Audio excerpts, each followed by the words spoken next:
Paz do Senhor. Amém. Abra sua Bíblia em Gênesis capítulo 4, versículo 25 e o 26.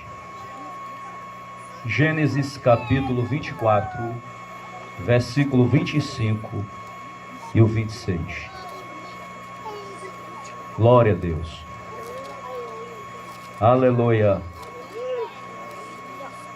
Quem achou? Tem alguém procurando? Gênesis capítulo 4, versículo 25 e 26, que diz assim. Capítulo 4, versículo 25 e o 26. Entenderam? 24 aí? Gênesis capítulo 4, versículo 25 e 26. Glória a Deus. E tornou Adão a conhecer sua mulher, e ela teve um filho e chamou o seu nome Sete. Porque disse ela: Deus me deu outra semente em lugar de Abel, porquanto Caim o matou. E a Sete mesmo também nasceu um filho, e chamou o seu nome Enos. Então se começou a invocar o nome do Senhor. Podem sentar, dando glória a Deus. Aleluia. Glória a Deus. Glória é dado o nome de Jesus. Espírito Santo de Deus. Segure só um pouquinho, igreja. Tem algo aqui que eu preciso mudar esse fundo musical. Glória a Deus. Aleluia. Amém.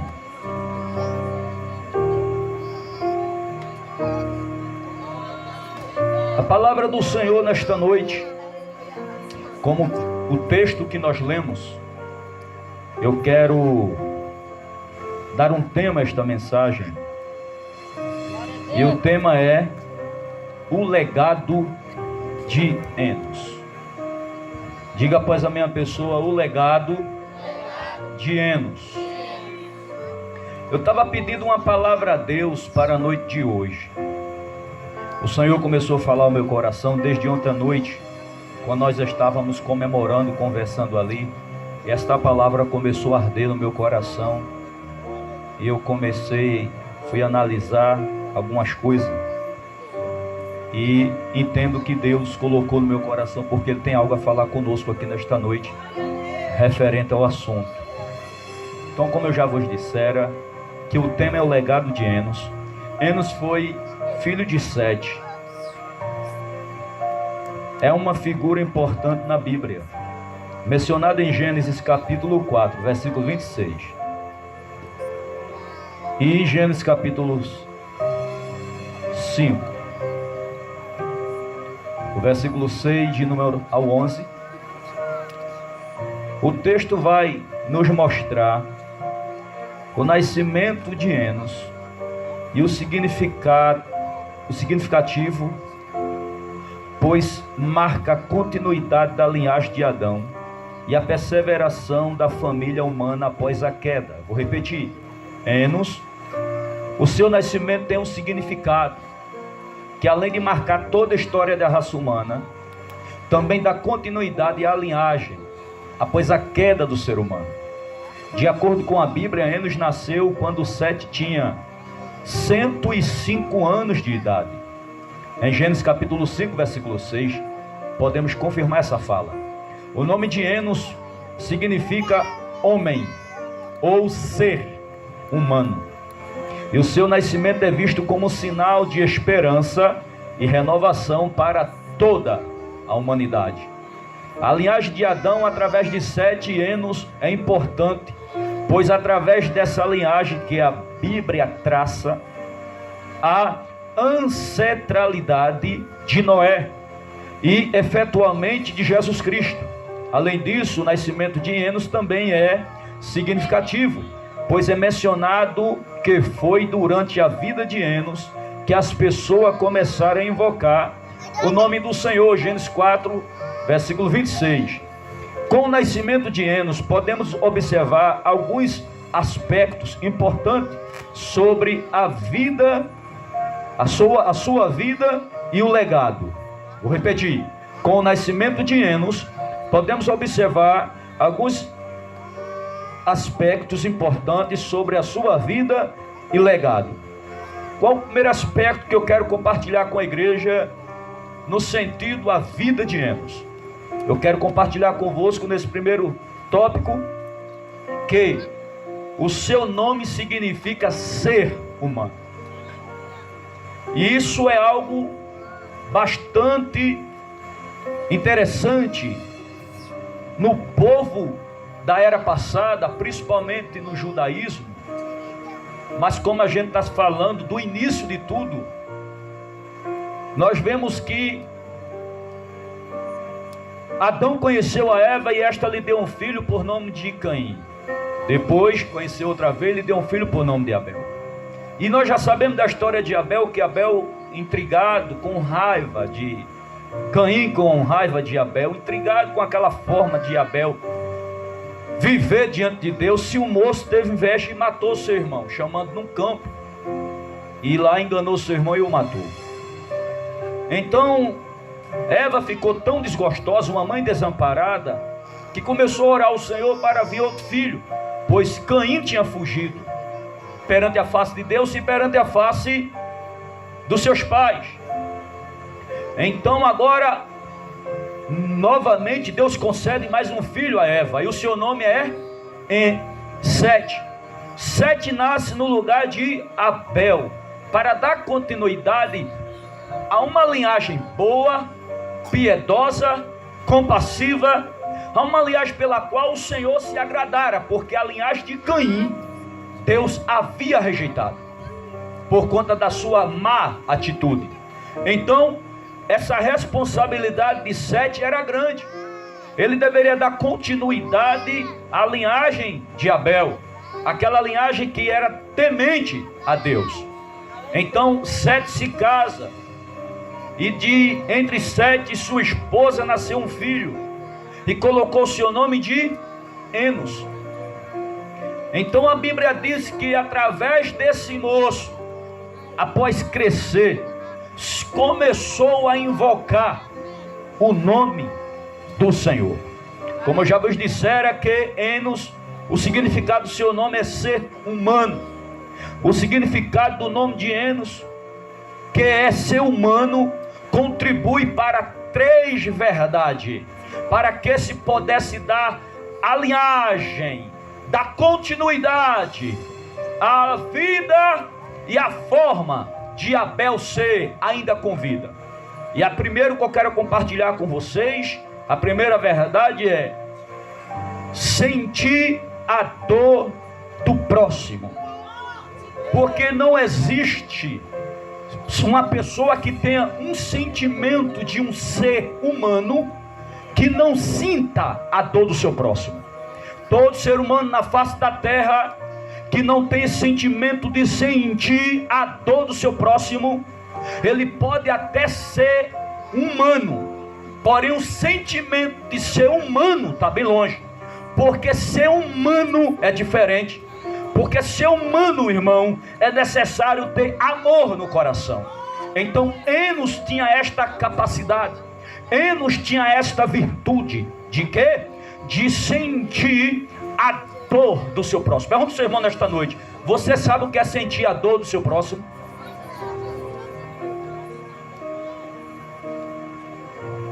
Sentir a dor do próximo é se colocar no lugar do indivíduo no momento mais terrível da vida dele ou da vida dela. Se colocar no seu lugar. Tudo que é de bom nós quer para a gente. Então, logo a Bíblia nos ensina que aquilo que nós queremos que os homens façam por nós, que nós também façamos por ele. Isto é sentir a dor do próximo, a dor do seu irmão. Então Enos tinha esta virtude em seu coração. Paulo conhecia muito bem a respeito disso, quando escreveu a carta aos Romanos, no capítulo 12, versículo 15, está escrito: alegre-se com os que se alegram, e chorais com os que choram. Como explicar esta carta de Paulo, quando escreve à igreja que estava localizada em Roma? Ora, se alegre, meus irmãos, com aqueles que estão alegres, e chorem com aqueles que estão chorando. Como nós explicar isso se não for pelo sentimento de ser humano? Enos tinha isso em seu coração. Aleluia! Então Enos, na sua época, fazia a grande diferença. Quem vai ler Gênesis capítulo 5 vai compreender o que eu estou vos dizendo. A raça, a linhagem de Caim cresceu sem isso. Cresceu, toda da descendência de Caim, eles não tinham sentimento de sentir a dor do seu próximo. Pelo contrário, ele era causador da dor. Caim era causador do próximo. Também toda a sua linhagem era causador da dor do próximo. Eu vou repetir para você entender. Uma coisa é você sentir a dor do seu próximo, outra coisa é você ser o causador dessa dor. É diferente, igreja. É muito diferente. A igreja de Jesus Cristo foi chamada não para causar a dor, mas a igreja foi chamada para sentir a dor. É diferente. Causar é uma coisa, sentir é outra. Aí nesta noite eu quero perguntar a você, aleluia, onde você se encontra neste momento? Você é daquela pessoa que causa a dor, ou você é daquela pessoa que sente a dor? Nesta noite Deus me trouxe aqui como profeta da palavra para te dizer: se o teu sentimento for motivação para causar dor no teu próximo, eu tenho um conselho da parte do Espírito Santo nesta noite. Está na hora de buscar mais amor, está na hora de buscar mais dedicação, está na hora de buscar mais a piedade, procurar o que significa compaixão, porque todos nós fomos chamados para sentir a dor do seu próximo. Então quem recorresse a Enos já sabia que ia sair aliviado. Coisa boa, irmão, é quando você está sentindo algo tão terrível que nem você mesmo está suportando, mas se você for alguém, ou se alguém chegar perto de você, você sai aliviado. Por quê? Porque você conversou com a pessoa certa. A pessoa não é causador de dor, a pessoa sente a dor. Se coloca no seu lugar. Traz o que você está sentindo para ele ou para ela. É diferente.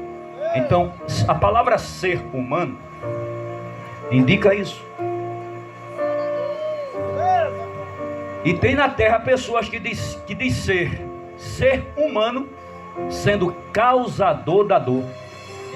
Está muito longe de ser humano. Está muito distante de ser humano. Você não é humano não, querido. Você é cruel. Você é cruel. Quem causa dor é cruel. Não tem nada de ser humano. Ser humano sente a dor. Ser humano se coloca no lugar dele, compartilha com a mesma dor. Então é o que o texto diz em Romanos 12:15: se alegrais com aqueles que estão se alegrando.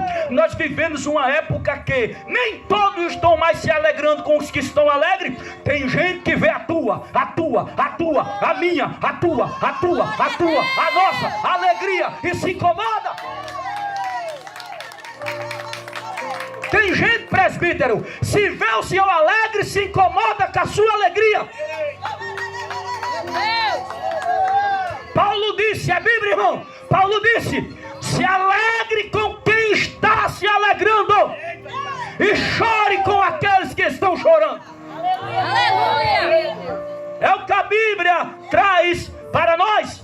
E o exemplo nesta noite, esse personagem que o histórico dele é tão pequeno, mas tão rico de entender, tão rico de nós ser edificados, tão rico de nós fazer nós crescer.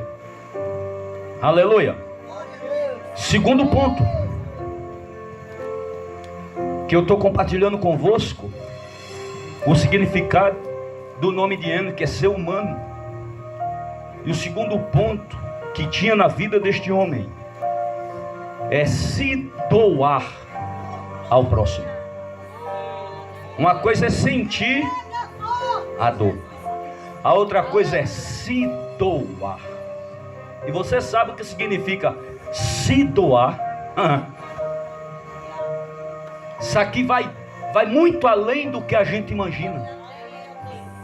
Se doar por alguém é estar se envolvendo naquilo que não pertence a ele, mas querendo te ajudar. Detalhe, te ajudar para o bem. Para o bem. É ter uma dedicação de se doar. O maior exemplo de doação que nós encontramos na Bíblia é Jesus. Jesus, ele se doou por nós. Está condenado? Eu vou ficar condenado no lugar dele e no lugar dela, mas vou resgatar da condenação. Se doou pelo pecador, se doou pelo miserável, se doou pelo aquele que estava condenado ao inferno. Ele se doou. Então Enos tinha esse sentimento de se doar pelo próximo. E nesta noite Deus está trazendo essa palavra para nós compreender que é uma necessidade na nossa vida de também ter esse mesmo atitude, se doar uns pelos outros.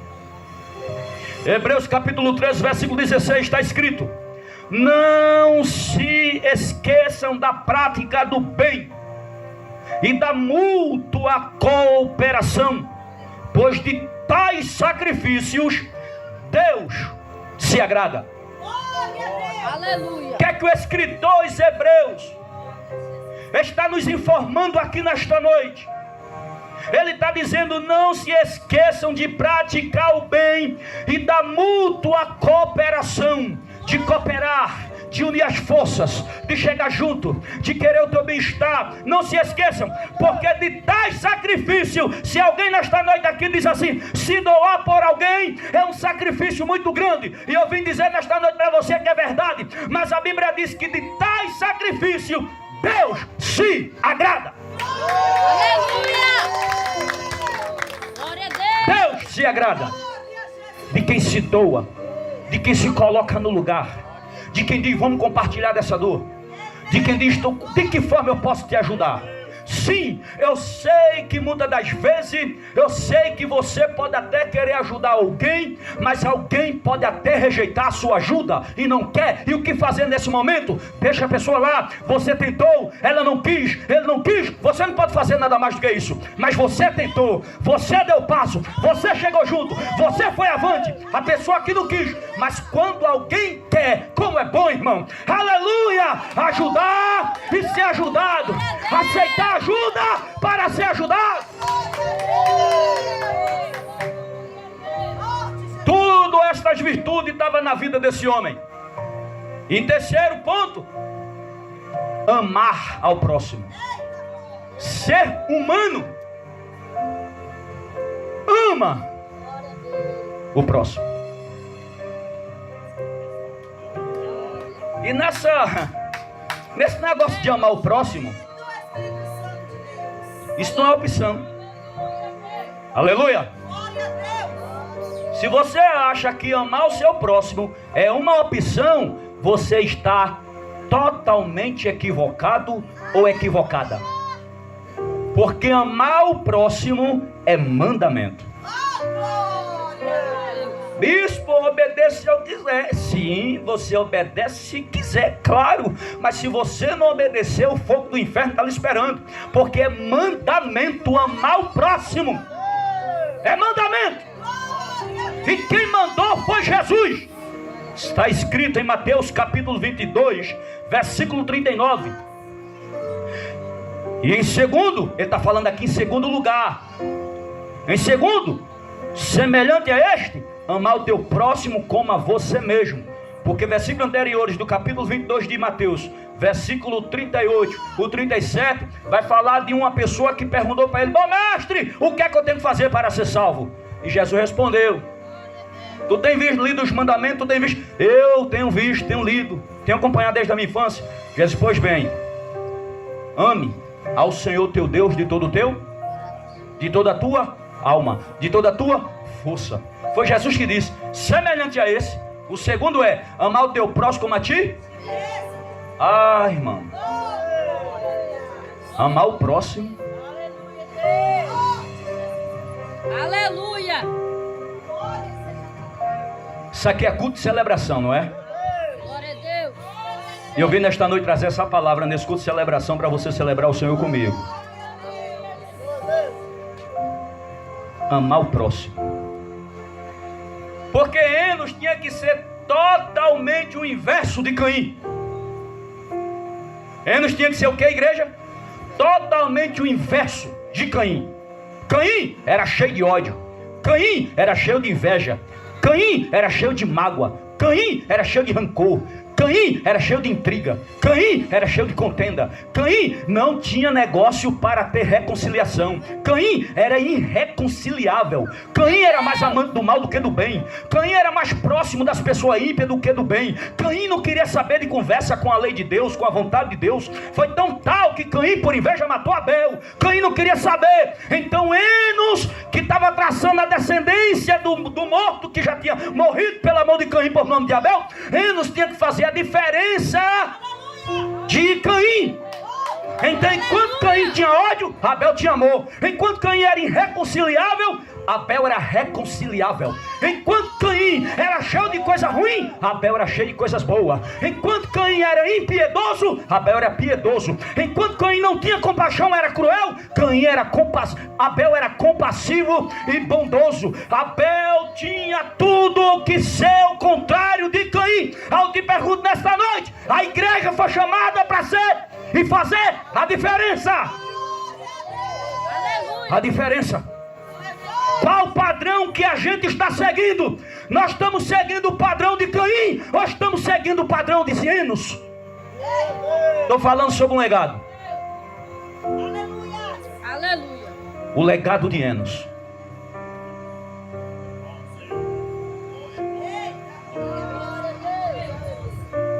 Glória a Deus. Quem é o teu professor?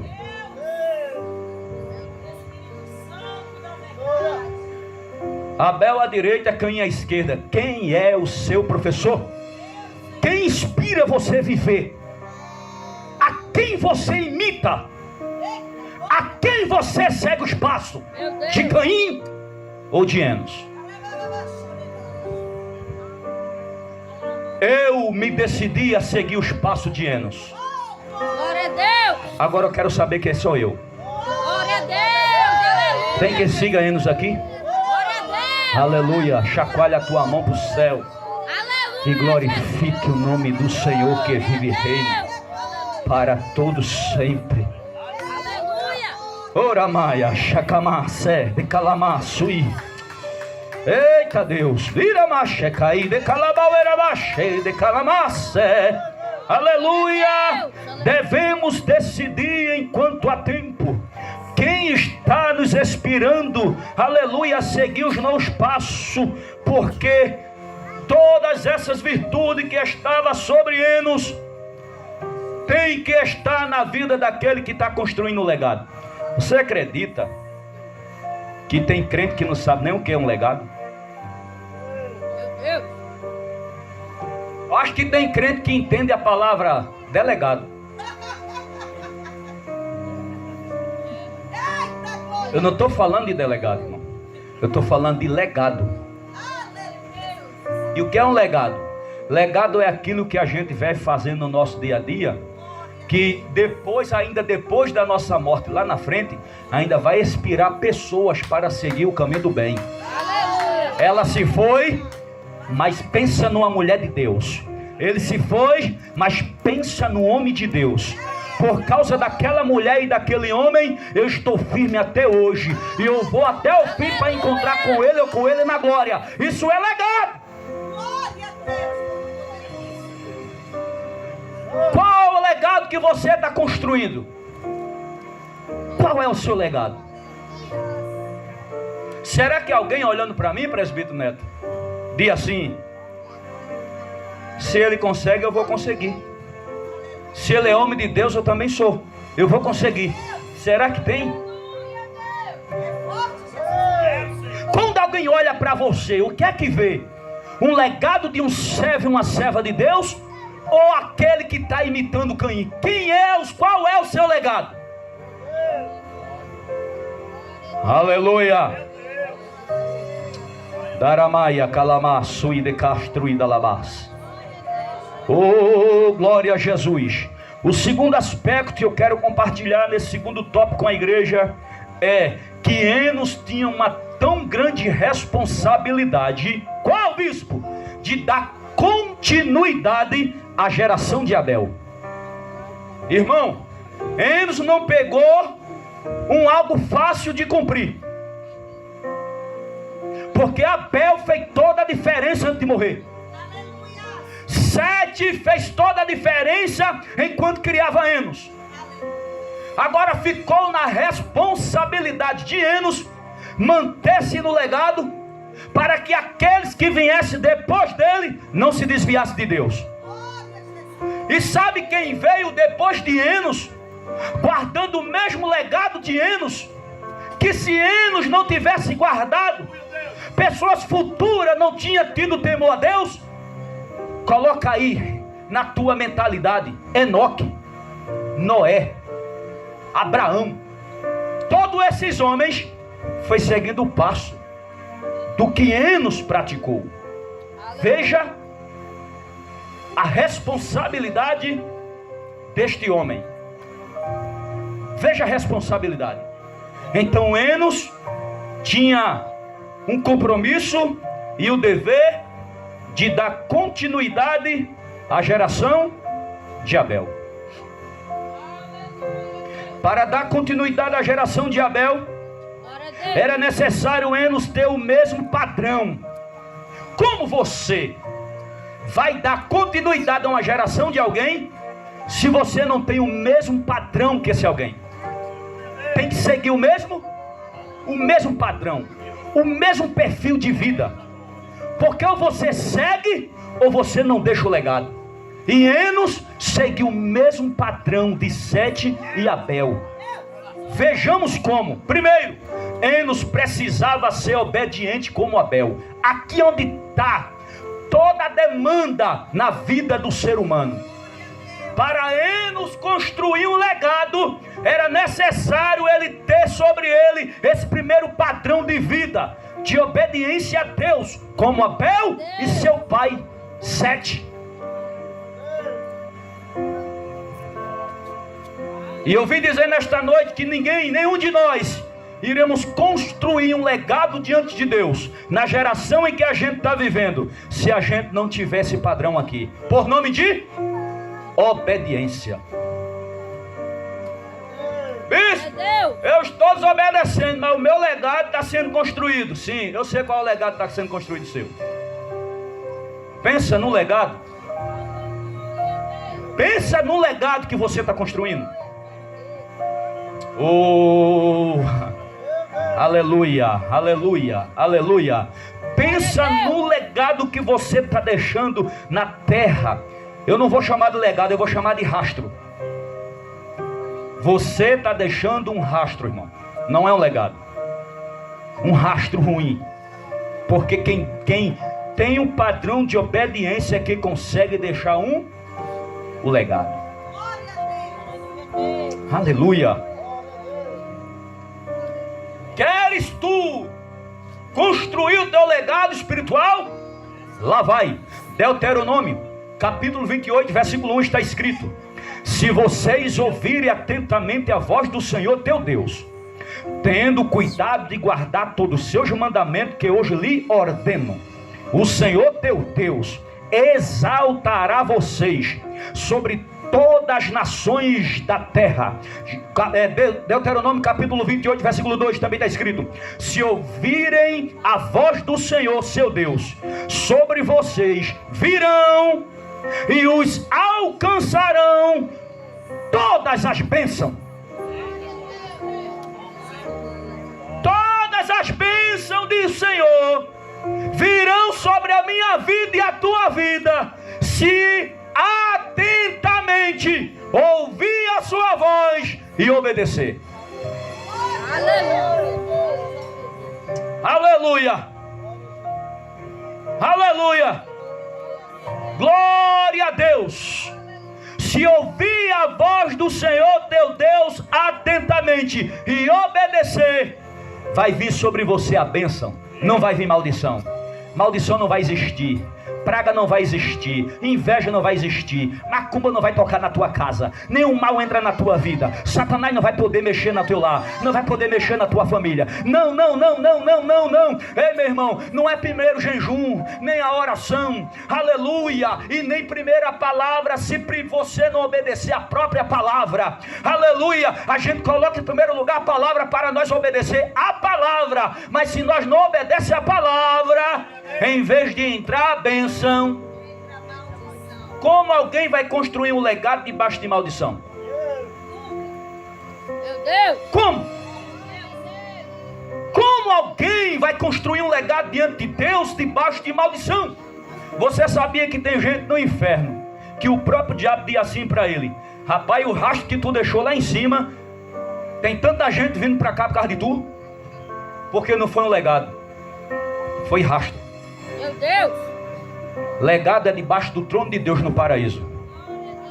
O próprio Senhor Jesus testificar que está vindo uma multidão de gente para o céu, porque pessoas que já estão lá deixou um legado nessa terra. Aleluia! Deixou um legado a ser seguido. Aleluia! Quem está entendendo essa palavra? Eu sei que a igreja está cansada por causa da festividade de ontem. Eu também estou, mas o Espírito Santo está aqui, ó, para renovar nosso corpo físico. Porque o nosso cansaço não é espiritual, o nosso cansaço é físico. Mas o Senhor está aqui para nos renovar. Ô glória! Então abre a tua boca, glorifica a Deus. Glória a Jesus. Que daqui para esse culto terminar você vai ser renovado. Glória a Deus! Aleluia! João capítulo 14, versículo 23. Porque eu confirmei a você no Antigo Testamento, no livro de Deuteronômio, conhecido como dos livros do Pentateuco, escrito por Moisés, quando Deus deu a regra para nós ser abençoado.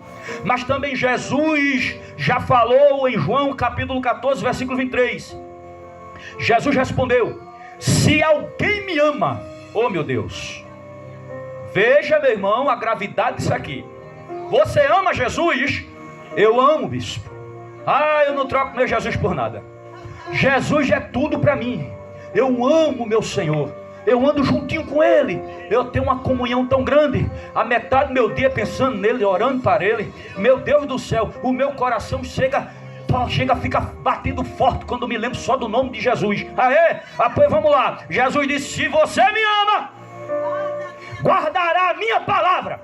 Aleluia! E o meu Pai o amará. E veremos para Ele e faremos nele morada. Opa, peraí. Então, para dizer que Jesus para morar em nós, com o Pai, é necessário nós ouvir a palavra e guardar. Aleluia! Então não se iluda. Se você escuta a palavra, mas não guarda, Deus não tem nada a ver com você. Não se iluda. Não se iluda. É aqueles que se esforçam para obedecer a palavra. Tu não se esforça para ser ruim? Então Deus quer que a gente se esforce para obedecer a palavra. A palavra. Vou ler em câmera lenta. João 14, 23. Jesus respondeu: se alguém me ama, guardará a minha palavra, e o meu Pai o amará. Então, quando é que o Pai, diz o Senhor Jesus, Deus vai amar o ser humano?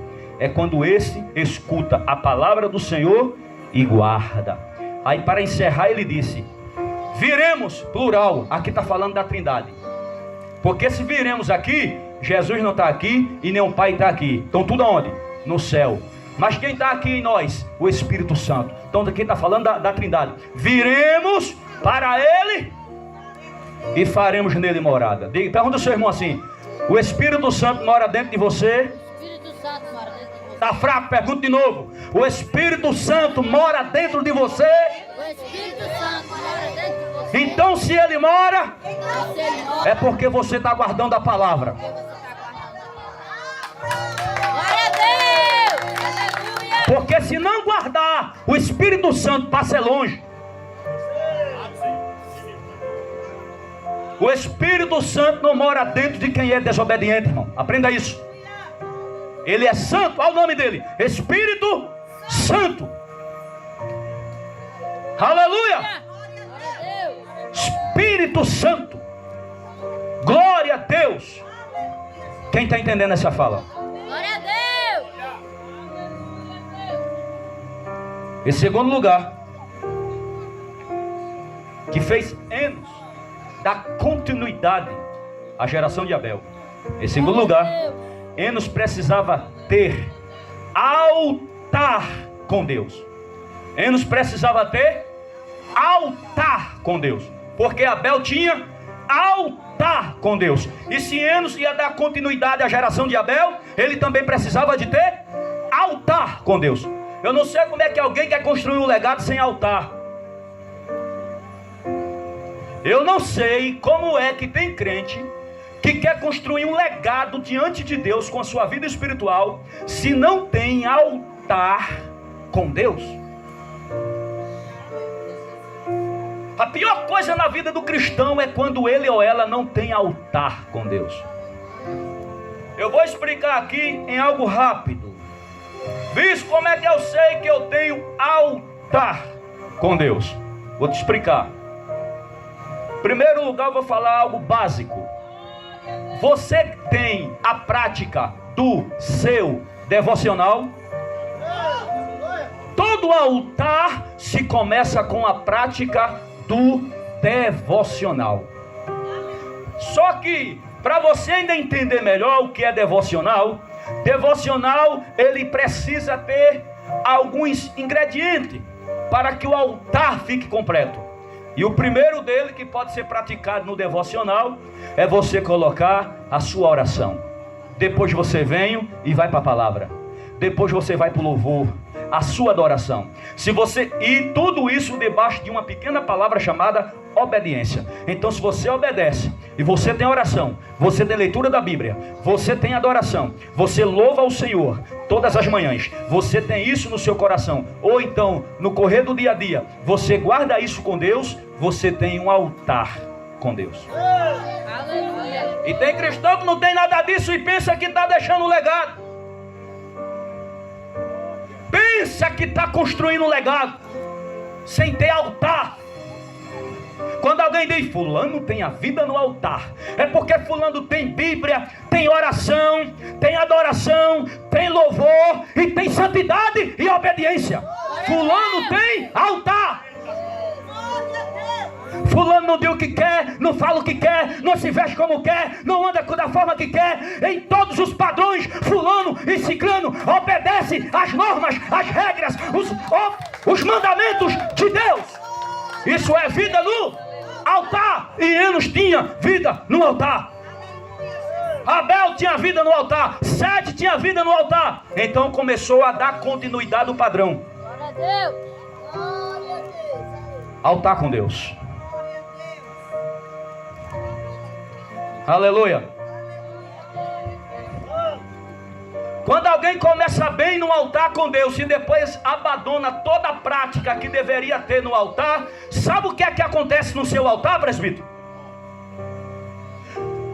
As lenhas se acabam, o fogo se apaga e fica só as cinzas. Altar que não tem lenha e só tem cinza é altar apagado. Deus quer na tua vida e na minha altar aceso.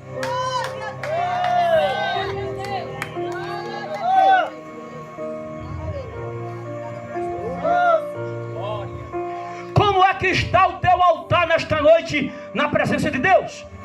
Tem fogo nesse altar, meu irmão? No Antigo Testamento o altar não podia faltar algumas coisas. Era lenha, fogo e a vítima em cima queimando, um animal. E esse animal está escrito na lei, Levítico está escrito que o animal não podia ser manco. Meu Deus do céu, para onde ele está me levando? O animal não podia ter mancha, O animal não podia ser sujo.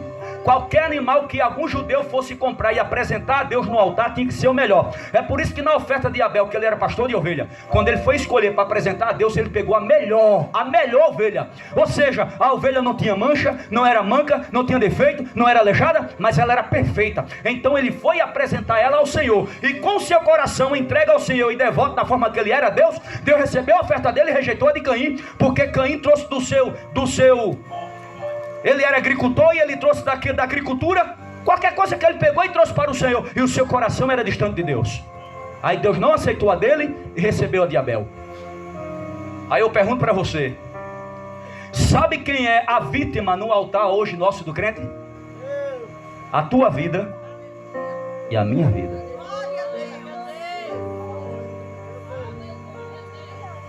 É a nossa vida que está no altar de Deus. Oh. E quando eu estou me referindo ao altar, eu ainda não estou me referindo a esse aqui não, viu? Esse aqui é um altar consagrado para nós cultuar o Senhor. Eu estou falando da sua vida e na minha, o seu altar espiritual. Como é que ele está diante de Deus aqui? Tem Bíblia nele? Tem oração nele? Tem jejum nele? Tem adoração? Tem temor? Tem tremor? Tem obediência? Tem a palavra? Isto é ter vida no altar. E Abel tinha vida no altar. E ter vida no altar não é alguém abrir a boca e dizer: eu tenho vida no altar, bispo. Porque Deus vai olhar lá de cima e vai ver se realmente tem, pela atitude do dia a dia. É a atitude do dia a dia que vai mostrar que tu tem vida no altar ou não.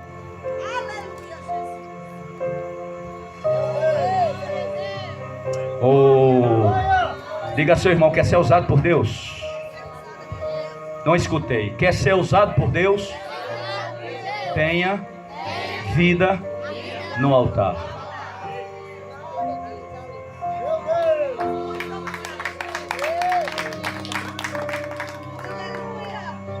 Tenha vida no altar.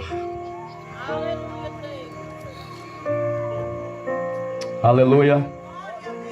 Salmo 43, Salmo de número 43, versículo 4, está escrito: então irei ao altar de Deus, de Deus que é a minha grande alegria, ao som da harpa, eu te louvarei, ó Deus, Deus meu.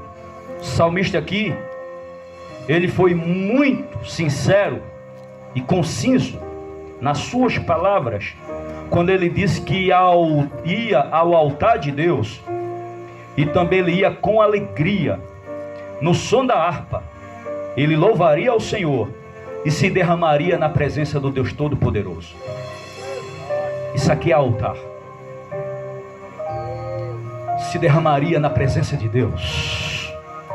Isso é altar com adoração. Aleluia. Glória a Jesus. Guarde seu altar na presença do Senhor. E em terceiro lugar, para Enos dar continuidade à sua geração de Abel, Enos precisava oferecer a Deus o melhor, como fez Abel. Ele precisava de oferecer a Deus o... Sabia que esse negócio de oferecer o melhor é onde muitos se embaraçam? Onde muitos se embaraçam é com esse negócio de oferecer a Deus o melhor. Na realidade, nós estamos querendo nós queremos o melhor. Se alguém vai fazer alguma coisa para nós, a gente espera o melhor. A gente espera que Deus faça por nós o melhor. De tudo a gente quer o melhor. Só que quando é para oferecer para Deus, nem todos se preocupam de oferecer o melhor. Nem todos. Eu quero acreditar que aqui nesta noite tem muito crente que se interessa de oferecer a Deus o melhor. Eu não estou dizendo que você não oferece a Deus o melhor. Eu estou dizendo que é necessário oferecer a Deus o melhor. o melhor de si. Gênesis capítulo 4, versículo 4, diz assim o texto: Abel, por sua vez, trouxe das primícias do seu rebanho e da gordura deste, o Senhor se agradou de Abel e da sua oferta. Eu vou te explicar. O texto diz que ele trouxe o melhor, mas o texto tem um detalhe interessante. Primeiro, Abel, por sua vez, trouxe das primícias. Então, o que é a primícia? O primeiro animal que nasceu, Abel reservou e cuidou bem. E os outros que nasceu depois, ele cuidou, aí deixou a parte. Porque o primeiro que nasceu, Abel botou no seu coração: esse não é meu, é do Senhor. Então ele cuidou bem. E esse animal ficou robusto e forte e bonito, sem mancha, sem mácula, sem nada. Então Abel, quando foi no momento de oferecer, Abel pegou aquele. Além de ser a primícia, o primeiro que tinha nascido, era o mais melhor, porque foi o mais que ele se dedicou. E hoje, como é que a gente está oferecendo o nosso culto a Deus? Como é que nós estamos oferecendo o nosso louvor a Deus? Gente que vem para o altar louvar sem ensaiar. Gente que vem pregar sem ler a Bíblia. Gente que passa o dia todinho e não ora, não jejuma, não consagra e vem dirigir um culto à noite. Está oferecendo o que a Deus? Que tipo de sacrifício é esse que você está deixando no altar de Deus? Você entendeu a gravidade do assunto? Vai dirigir um culto? Se prepara. Vai louvar? Se prepara. Vai pregar? Se prepara. Ei, mocidade, vai louvar a Deus aí? Se prepara. Criança, vai louvar a Deus? Se prepara. Meu irmão, é por isso que eu não aceito ninguém no conjunto, nenhum dos dois aí, se não estiver ensaiando, se não estiver se dedicando, porque Deus quer as coisas para Ele, tudo direitinho. Isso aqui é igreja, não é circo. Isso aqui é a casa de Deus. Tudo tem que ser perfeito. Tudo tem que ser perfeito. Isso aqui não é do meu jeito e nem é do teu jeito. Isso aqui é do jeito de Deus. Aleluia. O que é que você está oferecendo ao Senhor? Oh, daí a marcha aí. Dakamai kalamasui. Daramai shekai dekalamasse. Aleluia, aleluia. É por isso que quando eu vejo na igreja, na hora do culto, uma pessoa só conversando, só rindo, dando gargalhada, a palavra está aqui, mas a pessoa não está escutando, está sorrindo, está dando gargalhada, está conversando, mexe com o direito, mexe com a esquerda, levanta, sai, volta, não fica quieto, não fica quieta. Eu não estou falando daquele momento, irmãos, que alguém tem uma necessidade de sair com urgência, porque é algo que está sendo realmente para sair, para resolver aquele negócio ali, uma necessidade humana. Eu estou colocando isso à parte, mas eu estou colocando no meio gente que se levanta por brincadeira, sai, volta, parece mais um passeio do que uma casa de uma passarela, parece um shopping, mais um shopping do que uma igreja. Não brinca, meu Deus do céu, não brinca com as coisas de Deus. É tanta coisa que a gente vê. Aí se o líder da igreja fala, ele é ruim, ele não presta, alguém fica bicudo. Meu irmão, o beijo pode cair aqui, meu irmão. Eu vou falar a verdade. Casa de Deus é casa de Deus. Casa do Senhor não é a tua casa, é a casa de Deus. Tem gente que não tem moral e não tem governo na sua casa e quer fazer da casa de Deus a casa dela e a casa dele. Essa casa aqui é a de Deus e tem um governo aqui que Deus colocou. Quer a tua não, ache ruim, ache bom, aqui tem um governo. Glória a Deus, aleluia, Jesus. Aleluia. Glória a Deus. E tem que ser as coisas bem direitinho. Porque se o governo fechar a mão, afrouxar a mão e deixar o cajado cair, quem vai cobrar dele é o pai, ó. O pai vai cobrar dele, porque o pai não te deu cajado. O pai deu cajado a mim. Glória a A mim. Aleluia. Takamaia shai de calamassé. Aleluia. Glória a Deus. Aleluia. estamos vivendo uma época que o pregador não pode mais pregar a verdade da Bíblia, porque quando ele está pregando a verdade da Bíblia, alguém diz: é piada. Ele conhece, é piada coisa nenhuma, rapaz. É a palavra que está tocando na tua ferida e está arrancando esse cascão velho para ser curado de novo. É a palavra. Quem não quiser receber exortação, quem não quiser receber repreensão, quem não quiser ser chamado a atenção por Deus, obedeça e faça o certo. Aleluia! Glória a Deus! Eu vou deixar a igreja adorar, Glória a Deus! porque quem está com a vida no altar se alegra quando o Pai fala.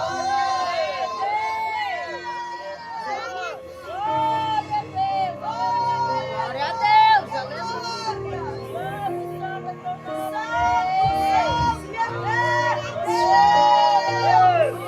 Olha a unção na casa. Olha a unção na casa. Glória a Deus! Ai, amaxe. Da camache cai. De calamaçui, de castruída alabás. Xirmilhou de camache cai. Sinto o que eu estou sentindo aqui nesta noite. Recebe o que eu estou recebendo aqui nesta noite. Eu não sei nem quem mais cansaço, já foi embora faz tempo. Olha a glória de Deus na casa. Olha a unção do Todo-Poderoso na casa. Recebe, recebe dessa unção que eu estou recebendo aqui nesta noite. Aleluia! Daramaia calabaçui de camache de calabaçui da labás. Ai, amaia cheia de camachai de calabaçui de caixa de calamaçu. Aleluia! Aleluia, aleluia, aleluia.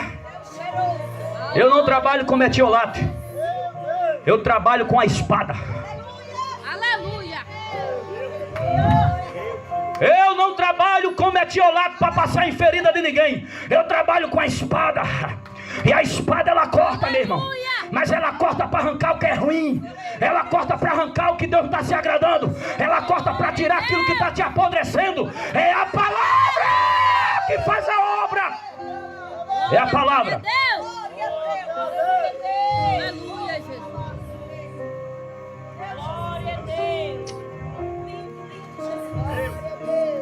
lindo, lindo, Jesus. Que palavra linda. Daragaiacha. Aborga gaira caia calabaçuri de la mácia. Aleluia. Acaia cheia. Ai. Nakamaica que. Glória a Deus. Daracalamaçu de camache de calamassa. Se reuniu um povo nesta noite para oferecer adoração a Deus. E o Pai está de pé no seu trono para receber a nossa espiritualidade aqui, ó. Aleluia. Cadê o teu altar, crente? Cadê o teu altar, crente? Crente morno, crente frio, crente congelado, crente morto. Deus não recebe o altar. Deus recebe o altar de quem está vivo, de quem tem fogo, de quem tem a palavra. Glória a Deus. Aleluia. Aleluia. Cadê os vivos aqui nessa noite? Glória a Deus. Aleluia, Jesus. Louvado seja o Senhor. Glória. Concluindo. Terceiro lugar, Enos invocou o nome do Senhor. Aqui é onde está o recheio do bolo. Aleluia, Deus. Ele começou a invocar o nome. Invocar o nome do Senhor indica que é fazer culto a Deus. Aleluia, Deus. Enos criou um padrão. Aleluia. Invocar o nome do Senhor indica que é fazer culto. Indica fazer culto a Deus. Mas para invocar o nome do Senhor, Enos precisava de alguns requisitos. Vou te explicar bem rápido o tempo aqui. Para que você consiga invocar o nome do Senhor. Invocar o nome do Senhor não é fazer raiva e lamvo. Invocar o nome do Senhor é chamar a atenção dele para você. Com a sua adoração genuína. Aleluia. Com a sua oferta e sacrifício. Com a sua vida no altar. Invocar o nome do Senhor. Mas para ele conseguir invocar o nome do Senhor, como fez Abel, o seu antepassado, era necessário ele ter alguns requisitos. E o primeiro requisito que Deus quer na vida queria na vida de Enos e quer na minha e na tua vida, para que nós conseguimos invocar o nome do Senhor, é ter esse padrão aqui, ó, viver um padrão de santidade. Aleluia. Glória a Deus. Quem não tem uma vida santa não consegue invocar o nome do Senhor. Deus. Não consegue. Uma vida de todo jeito, de prostituição, de lascívia, de pornografia, de tanta coisa, não consegue nem passar do teto a oração. Aleluia. Levítico capítulo 19, versículo 1. Sabe o que está escrito? O Senhor disse a Moisés, versículo 2: fala a toda a congregação dos filhos de Israel e diga-lhes: sejam santos, porque eu, o Senhor, o Deus de vocês, sou santo. Aleluia. Isso aí está no Antigo Testamento, bispo. No Novo, 1 Pedro capítulo 1, versículo 14: como os filhos obedientes, não vivam conforme as paixões que vocês tinham anteriormente, quando ainda estavam na ignorância. Como os filhos obedientes, vocês não podem mais ter uma vida daquela que vocês viviam antes de entregar a vida a Cristo. Aquela vida morreu, aquela vida de pornografia, de prostituição, aquela vida de lascívia, aquela vida de provocar a imundícia, o pecado, aquilo morreu. Aí ele diz, versículo 15: pelo contrário, assim como é santo aqueles que o chamou, sejam todos vocês também em tudo, sejam todos vocês também em tudo o que fizerem, porque está escrito: sejam santos, porque eu sou santo. Glória a Deus. Pelo contrário, assim como é santo aquele que vos chamou, sejam santos vocês também em tudo que fizerem, porque está escrito: sejam santos, porque eu sou santo. Vivemos em uma geração que, se o pregador pregar em santidade no altar, é um pregador quadrado, ninguém quer escutar. Mas para entrar no céu, tem que ter esse padrão aqui, ó. Aleluia, Jesus. Quer que Deus escute tua oração? Quero, bispo, seja santo. Quer que Deus se atenda a tuas orações? Quero, bispo, seja santa. Santidade. Aleluia. Segundo padrão que Enos tinha que ter. Aleluia. Glória a Deus. Aleluia. Glória a Deus.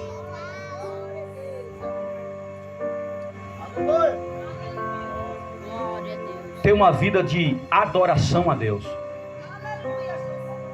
Mas para adorar é fácil, né? Eu pego o microfone e dou aqui 2 gritos e estou adorando. Vamos ver se é assim? Isaías 29, 13.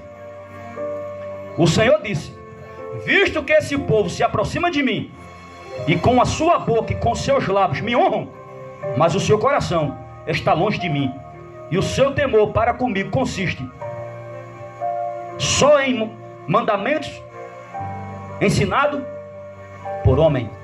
O que é que Deus está dizendo? Eu quero que você aprenda a praticar o que você aprende com temor na minha presença. Eu não quero apenas o seu louvor, eu não quero apenas o som de música que sai da sua voz. Eu quero a sua vida, eu quero o seu coração. Glória a Deus.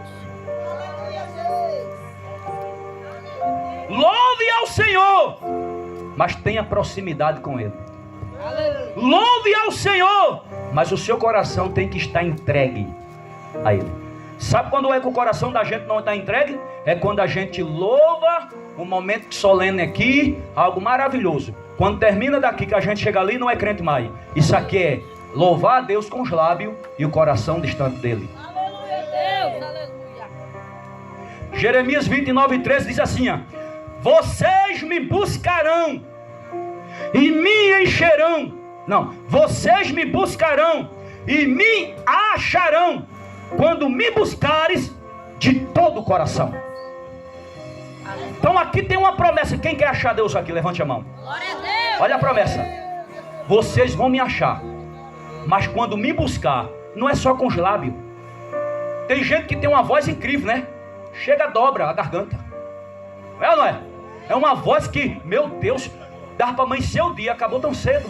aquela voz maravilhosa, que voz linda. Chega, até os passarinhos chegam aqui para ficar ouvindo, de tanta maravilha que é. Aí Deus dá uma olhadinha pro coração.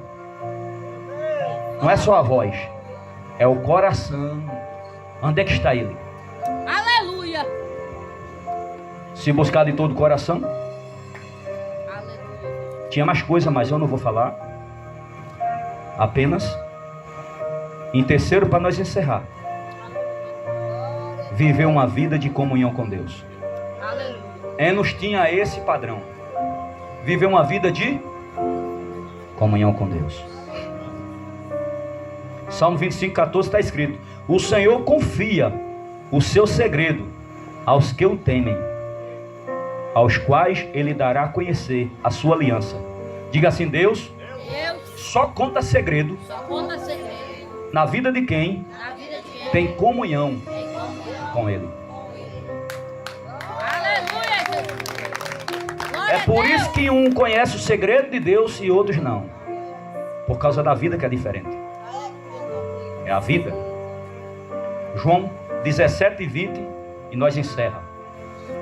Foi Jesus que falou. 17:20 diz assim: não peço somente por este. Era uma oração dominical. Jesus estava orando ao Pai quando ele estava na terra. Aí ele orou dizendo assim: não peço somente por esses. Esses quem? Os que estavam na época com ele, os discípulos que estavam presentes. Jesus está dizendo: eu peço para eles, mas não é só para eles. Aí ele diz: não peço somente por eles, mas também por aquele que vierem a crer em mim, por meio da palavra que eles falarem. Ou seja, as palavras que os apóstolos iam falar, Jesus falou para os apóstolos iam dar continuidade em falar. Então todos aqueles que ouvissem a voz dos apóstolos, dos discípulos, e crescem em Jesus, essa oração já estava sendo para ele.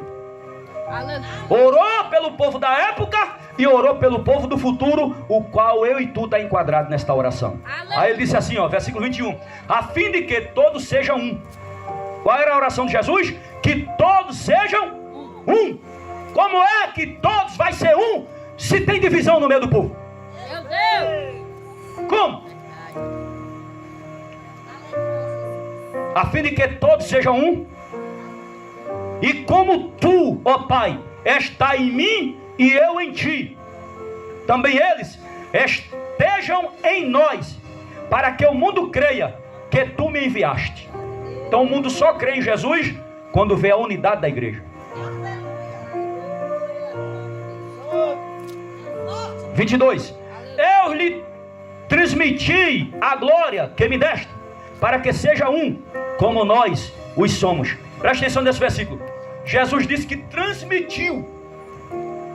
O que é transmitir? É dar. Eu transmiti a minha glória que tu me deu. Eu transmiti para eles. Para quê? Ei, irmão. Para quê, igreja? Eu lhe transmiti a glória que me deste, para que seja um, como nós somos. Jesus repartiu, Jesus transmitiu, Jesus nos deu da glória que o Pai deu para Ele. Ele deu para nós ser um povo só, um só. Glória a Deus. Comunhão, koinonia no grego, comunhão, união. A vontade de Deus é que em você e eu, e nós sejamos unidos. Esta é a vontade de Deus. Eu neles e tu em mim, a fim de que sejam aperfeiçoados na divisão? Não, na unidade.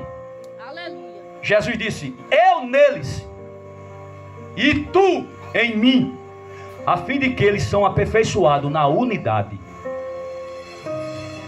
para que o mundo conheça que tu me enviaste e os amaste, como também amaste a mim. Então o Pai ama aqueles que são unidos. Glória a Deus, aleluia. O Pai ama aqueles que são unidos, que tem unidade, que tem harmonia, que tem afeiçoamento um pelo outro, um querendo ver o bem do outro, um falar bem do outro, um querer ver o crescimento do outro. Aí o Pai está nele, e o Pai ama eles, O legado de Enos é um exemplo de como uma vida dedicada a Deus pode ter um impacto duradouro na história da humanidade. Como filho de Sete, neto de Adão, Enos desempenhou um papel importante na preservação da linhagem de Adão e na manutenção da fé em Deus. Lições de Enos. Podemos aprender com o exemplo de Enos a importância de manter a fé. Enos é um exemplo de como podemos manter a fé em Deus, mesmo em tempos difíceis. Viver para Deus. A vida de Enos mostra que podemos viver para Deus e buscar sua vontade em nossas vidas. E eu quero agora dizer para você que possamos seguir o exemplo de Enos e viver vidas que honrem a Deus, buscando a sua presença e o seu poder em nossas vidas todos os dias. Glória a Deus! Todo santo dia, fique de pé, todos os dias.